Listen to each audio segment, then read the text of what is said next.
आज हम बात करेंगे, आप यहाँ पर देख सकते हैं सिंधु घाटी सभ्यता, बोले तो इंडस वैली सिविलाइजेशन। अगर आप लोग हिस्ट्री के कुछ लेक्चर नहीं देखे हैं तो आप लोग प्लेलिस्ट में जाकर देख सकते हैं फ्री ऑफ कॉस्ट। ठीक है, चलिए आज बात करते हैं। तो सिंधु घाटी सभ्यता का काल निर्धारण क्या है, यानी इसका समय क्या है, और ये कौन कौन सी नदी पर है, और इसका प्रमुख स्थल क्या है, पतन का कारण क्या है, सामाजिक व्यवस्था क्या है, आर्थिक व्यवस्था क्या है, सांस्कृतिक व्यवस्था क्या है ना। तो तमाम तरह की चीज के बारे में, अन्य नाम क्या है ना, इसकी लंबाई कितनी थी, चौहद्दी क्या है, तमाम तरह की चीज के बारे में जानना है तो आप लोग धैर्य से देखें और समझे। क्यों? क्योंकि आप वीडियो के स्किप नहीं कीजिएगा। अगर जैसे स्किप कीजिएगा तो आपको समझ में नहीं आएगा, क्योंकि ये सारा जो है सिंधु घाटी सभ्यता मैप से ही आधारित है। अगर मैप को आप एक बार समझ जाते हैं तो सिंधु घाटी सभ्यता को आसानी से आप समझ सकते हैं। ठीक है, और इसका हम एक पिक्चर शुरू में लगा देंगे, उससे आप लोग समझ जाइएगा। ठीक है, और सिंधु घाटी सभ्यता का जितने भी स्थल है उसे आप लोग जाके गूगल पर देख सकते हैं, उससे और आपको आसानी में समझ में आ जाएगा। ठीक है, चलिए स्टार्ट करते हैं। तो सिंधु घाटी सभ्यता जो है, सिंधु घाटी सभ्यता, ये इसका जो है काल यानी काल निर्धारण यानी समय, डीपी अग्रवाल ने एक समय दिया था, या कार्बन पद्धति जो है कार्बन 14 पद्धति, उसकी सहायता से खोज किया था कि 2300 से 1750, कहीं कहीं बुक में लिखने रहता है 2350 से 1750। ठीक है, तो कंफ्यूजन होना नहीं है। अब एनसीईआरटी बुक में क्या है, तो 2500 से 1800 बीसी। ठीक है, और हम आपको पहले लेक्चर में पढ़ाए हैं कि क्या, तो 2500 से 1500, तो वो समझने की दृष्टि से है। ठीक है, चलिए अब हम बात करते हैं कि सिंधु घाटी सभ्यता जो है कौन से नदी पर था, कौन सी नदी पर था, प्रमुख नदी तो सिंधु नदी। कौन सी नदी, तो सिंधु नदी। और सिंधु नदी के सहायक नदी जो था, जैसे कि झेलम नदी हो गया, चिनाब नदी हो गया, रावी नदी हो गया, ब्यास नदी हो गया, और लास्ट में, तो आप यहां पर देखिए ये एक मानसरोवर झील है, और यहां से एक सिंधु नदी निकलती है और भारत होते हुए, पाकिस्तान होते हुए अरब सागर में जाके गिरती है। ठीक है, और यहां से जो नदी निकलती है उसे क्या कहते हैं, सिंधु नदी कहते हैं। कौन सी नदी कहते हैं, सिंधु नदी कहते हैं। ठीक है ना, सिंधु नदी। अब सिंधु नदी की कोई लंबाई पूछ दे तो आपको बताना होगा, सिंधु नदी की जो लंबाई है 2880 किलोमीटर है। कितनी है, 2880 किलोमीटर है। यहां से यहां तक की 2880 किलोमीटर जो है सिंधु नदी की लंबाई है या विस्तार है। ठीक है, और भारत में सिंधु नदी की अलग है। ठीक है, अब बात करते हैं सिंधु नदी की जो सहायक नदी है, आपको बता चुके हैं, झेलम है, चिनाब है, ब्यास है, सतलुज है। ठीक है, अब यहां से जो नदी निकलती है मानसरोवर से, तो चीन, भारत और पाकिस्तान होते हुए अरब सागर में आके गिरती है, और इसी नदी के किनारे जो था हड़प्पा सभ्यता था। क्या था, हड़प्पा सभ्यता था, है ना। तो सिंधु घाटी को कभी कभी हड़प्पा सभ्यता के नाम से भी जाना जाता है। चलिए आगे बात करते हैं। अब सिंधु घाटी सभ्यता को खोज किसने किया था, तो 1921 में जॉन मार्शल के नेतृत्व में दयाराम साहनी ने खोजा था। ठीक है, किसके नेतृत्व में, तो जॉन मार्शल के नेतृत्व में। कब, तो 1921 ईस्वी में। ठीक है, चलिए बात करते हैं। सिंधु घाटी सभ्यता के अन्य नाम भी है, जैसे कि हड़प्पा सभ्यता क्यों कहा जाता है, क्योंकि ये सिंधु नदी के तट पर था। अब बात करते हैं कांस्य युगीन क्यों कहा जाता है सभ्यता, कांस्य युगीन सभ्यता क्यों कहा जाता है। तो आपको पता होगा कि कांसा जो है तांबा, कांसा जो है तांबा के मिश्रण से मिलता है, तांबा प्लस जस्ता के मिश्रण से क्या बनता है, कांसा बनता है ना। अब इसे कभी कभी कांसे भी कहा जाता है, कांसे, और इसी से क्या हो गया, इसी से हो गया कांसे युगीन, कांसे ससुराल से रहो तो कांसे युगीन सभ्यता। ठीक है। तो इसे कभी कभी सिंधु घाटी सभ्यता को सिंधु सभ्यता या कांस्ययुगीन सभ्यता भी कहा जाता है, या हड़प्पा सभ्यता भी कहा जाता है। ठीक है। अब बात करते हैं प्रथम नगरीय सभ्यता या क्रांति भी कह सकते हैं। ठीक है। तो प्रथम नगरीय सभ्यता के नाम से भी जाना जाता है सिंधु घाटी सभ्यता। और ये हम किसमें पढ़ रहे हैं सिंधु घाटी सभ्यता? तो आद्य ऐतिहासिक काल में। किसमें पढ़ रहे हैं? तो आद्य ऐतिहासिक काल में। तो ये भी आप एक टर्म जोड़ सकते हैं कि आद्य ऐतिहासिक काल में। आद्य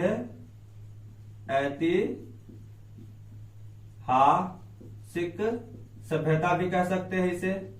तो आद्य ऐतिहासिक सभ्यता भी इसे कहा जाता है, और कांस्ययुगीन सभ्यता भी कहा जाता है, और प्रथम नगरीय सभ्यता भी कहा जाता है, और हड़प्पा सभ्यता भी कहा जाता है। और भी नाम है, बट ज्यादा नहीं जानना, जो एग्जाम में पूछा जाता है वही जानना है। ठीक है। चलिए अब बात करते हैं प्रथम नगरीय सभ्यता, क्योंकि यहाँ पर प्रथम नगरों का उदय हुआ था। मतलब नगर कहने का मतलब है जैसे आप लोग देखते होंगे शहर में जाते हैं तो कैसे घर उर बना रहता है ना, एकदम व्यवस्थित ढंग से बना रहता है। ठीक उसी प्रकार से नीचे कुआं था, है ना, जिसमें पानी था, और उसके साइड से घर था रहने के लिए, सड़क था, नाली था, दरवाजा था। ठीक है ना। चलिए अब बात करते हैं कि इसका आकार कैसा था? त्रिभुज आकार था। आप यहां से देखिए, आप ध्यान से, एक जम्मू कश्मीर और महाराष्ट्र, यूपी और पाकिस्तान यानी बलूचिस्तान एक राज्य है पाकिस्तान के, तो यहां से ऐसे मिलाते हैं और ऐसे मिलाते हैं तो एक त्रिभुज के आकार बनता है। इसीलिए इसका आकार कैसा था? तो त्रिभुजाकार था। नेक्स्ट, अब यहाँ पर लिख रहा है इसका क्षेत्रफल कितना है? तो सिंधु घाटी सभ्यता यहां से पूरा क्षेत्रफल की बात किया जाए, है ना, ये सब पूरा लेके भारत का क्षेत्रफल, भारत और पाकिस्तान और अफगानिस्तान का पूरा मिला के जो क्षेत्रफल था इसका 13 लाख वर्ग किलोमीटर स्क्वायर था। 13 लाख वर्ग किलोमीटर स्क्वायर था लगभग। ठीक है। अब बात करते हैं कि उत्तर से दक्षिण की लंबाई कितनी थी? तो 1600 थी। यानी उत्तर से लेके जम्मू कश्मीर से लेके महाराष्ट्र तक की जो लंबाई थी 1600 किलोमीटर था। कितना था? 1600 किलोमीटर था। और पूरब से पश्चिम यानी पूरब से पश्चिम की जो लंबाई थी वो कितना था? तो 1400 किलोमीटर था। आप लोग यहाँ पर देख सकते हैं। उत्तर से दक्षिण कितना था? ओहो, उत्तर से दक्षिण कितना था? तो 1400 किलोमीटर। और पूरब से पश्चिम कितना था? तो 1600 किलोमीटर। अब आपसे कोई पूछ सकता है कि सिंधु घाटी सभ्यता में लगभग कुल कितने स्थल थे? तो लगभग 1500 स्थल खोजे गए हैं। कितना?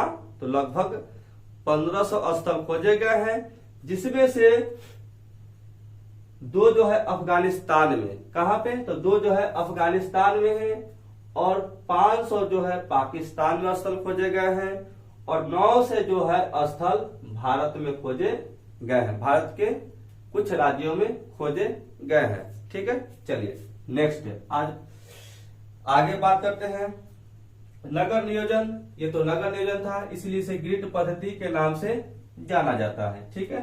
अब बात करते हैं कि इसके 2 भाग थे। सिंधु घाटी सभ्यता के कितने भाग थे? तो 2 भाग थे, एक ऊपर था एक निचला था। तो एक पूर्वी वाला भाग और एक पश्चिमी वाला भाग। ठीक है। तो पूर्वी वाला भाग जो था वो निचला था, और पूर्वी वाले भाग को क्या कहा जाता था? तो नगर कहा जाता था। और नगर में कौन लोग रहते थे? तो गरीब लोग रहते थे। नेक्स्ट, अब बात करते हैं पश्चिमी भाग में। इधर वाला पश्चिमी भाग में ऊपर कहा जाता था, और पश्चिमी वाले भाग को क्या कहा जाता था? दुर्ग कहा जाता था। क्या कहा जाता था? दुर्ग। और दुर्ग में कौन लोग रहते थे? तो अमीर लोग रहते थे।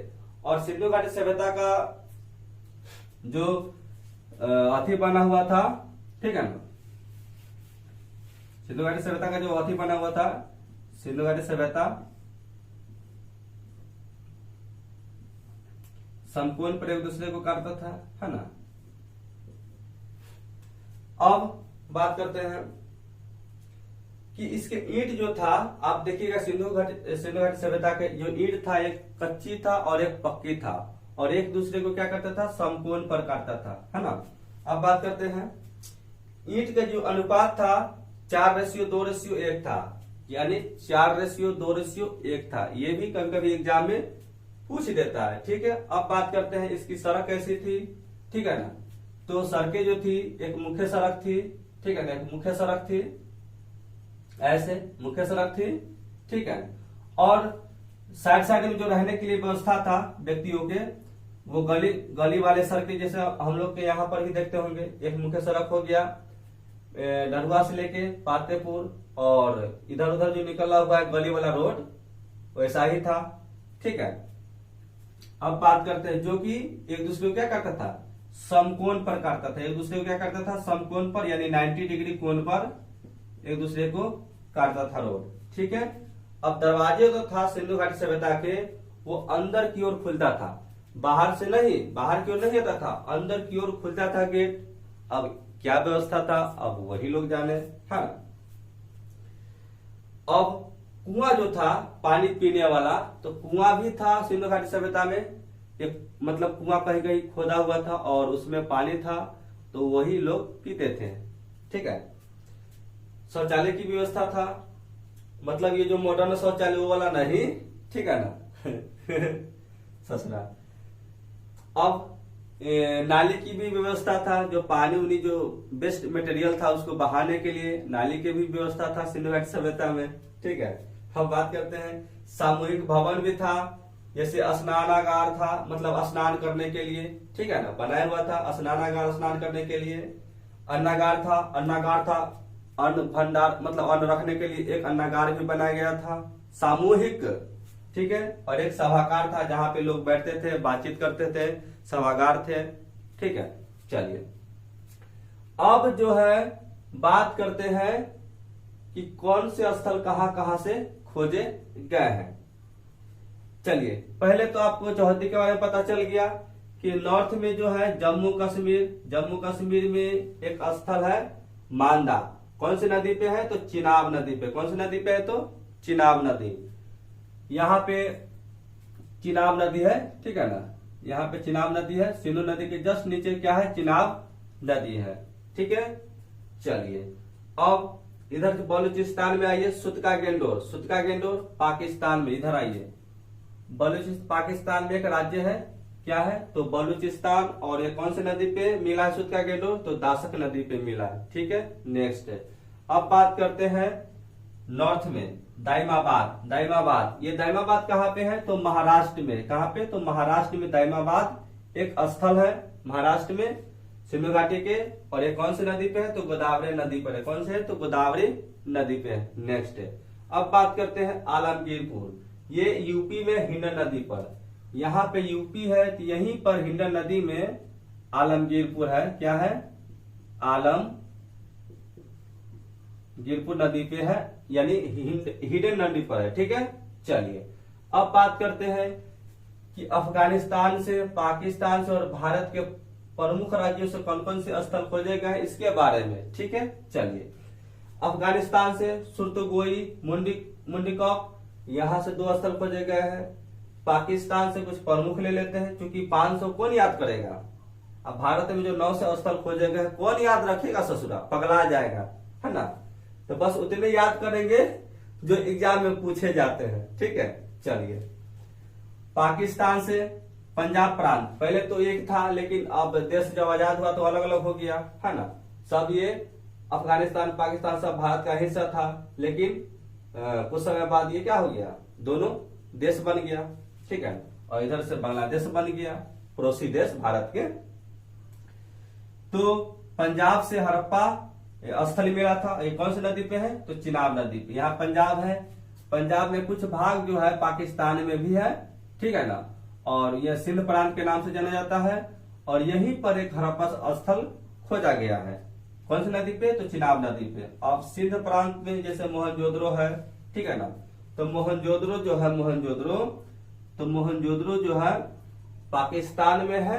ठीक है ना, और मोहनजोदड़ो को क्या कहा जाता है, तो मृतकों का टीला कहा जाता है। क्यों, क्योंकि मोहनजोदड़ो में मतलब जो किसी को जलाया जाता नहीं जाता, उसको ताबूत के तरह क्या करता था, नीचे जमीन में दफनाया जाता था, है ना। नेक्स्ट चनहुद्रो, कोर्दी जी, ये क्या है, सिंध प्रांत के हैं। बलूचिस्तान से सुतका गेंडोर, बलूचिस्तान में एक राज्य है पाकिस्तान के, वहां पर सुतका गेंडोर, डाबरकोट, बालाकोट, ये कहाँ है तो बलूचिस्तान के प्रमुख स्थल है। अब बात करते हैं इंडिया, ये बोले तो भारत। भारत में कितने स्थल थे तो 9 से स्थल, उसमें से कुछ प्रमुख स्थल को याद कर लेंगे, बाकी छोड़ देंगे, ठीक है। चलिए, जम्मू कश्मीर से मांदा, कौन से जम्मू कश्मीर में एक मांदा स्थल है, कौन सी नदी पे तो चिनाब नदी पे, ठीक है। चलिए, अब बात करते हैं पंजाब। पंजाब में कौन कौन से हैं तो यहाँ पे जम्मू कश्मीर के बाद पंजाब, तो पंजाब में 2 स्थल को याद कर लेते हैं, रोपर और संभोल, ठीक है। नेक्स्ट, अब नीचे आते हैं हरियाणा। हरियाणा इतना अफगानिस्तान पाकिस्तान हो गया, भारत को पड़ रहा है, जम्मू कश्मीर पंजाब हरियाणा हो गया। हरियाणा में बनवाली है, राखी गढ़ी है, इसको याद कर लेंगे। बनवाली में एक भगवानपुर भी है ना हरियाणा में, उसको भी आप लोग याद कर सकते हैं। नेक्स्ट, अब आता है राजस्थान। तो राजस्थान से क्या है, तकालीबंगा है, बालाथल है, ठीक है। नेक्स्ट, अब राजस्थान के बाद आता है गुजरात। तो गुजरात से क्या क्या मिला, कौन कौन स्थल मिला है तो लोथल मिला है, धौलागिरी मिला है, सुतका गेंडोर मिला है, रंगपुर मिला, लेकिन लोथल में बहुत सारी चीज मिला है, सोना चांदी तांबा टीन लोथल से ही मिला है, ठीक है। नेक्स्ट, अब आता है नीचे महाराष्ट्र, है ना। तो महाराष्ट्र दाइमाबाद, महाराष्ट्र का अंतिम छोर क्या है महाराष्ट्र है, कौन सी नदी पे है तो ये आपका गोदावरी नदी पे है, ठीक है ना। और इसमें यहाँ पर एक स्थल मिला था दाइमाबाद, कौन सी नदी तो गोदावरी नदी। Next, UP. यूपी यहाँ पर लास्ट जो है पूरब में भाग जो है सिंधु घाटी सभ्यता का यूपी, और कौन सी नदी पे आलमगीरपुर। आलमगीरपुर यूपी में एक स्थल है, और कौन सी नदी पे तो हिडन नदी पे, है ना। तो एक आगे जो नेक्स्ट वीडियो आएगा वो आपका ठीक है ना, प्रमुख सिंधु घाटी के प्रमुख स्थल, ठीक है, प्रमुख स्थल, ये फर्स्ट वीडियो हो गया, ठीक है ना। ये सेकेंड वीडियो आगे आएगा, और थर्ड वीडियो आएगा कि सामाजिक आर्थिक राजनैतिक और सांस्कृतिक व्यवस्था क्या था, ये तीसरा वीडियो आएगा, और ये आपका सिंधु सभ्यता खत्म, ठीक है। तो चलिए, ये मेरा प्रयास आपको कैसा लगा आप लोग अपना विचार प्रकट कर सकते हैं कमेंट में, ठीक है। और बाकी शायरी मार दे छोड़ देते हैं, मोटिवेशन। ये दुख ये दर्द ये तकलीफें, ये दुख ये दर्द ये तकलीफें सब तेरे अंदर है, सब तेरे अंदर है। तो खुद के बनाए इस पिंजरे से तू बाहर निकल, तो अपने आप में एक सिकंदर है। जय हिंद।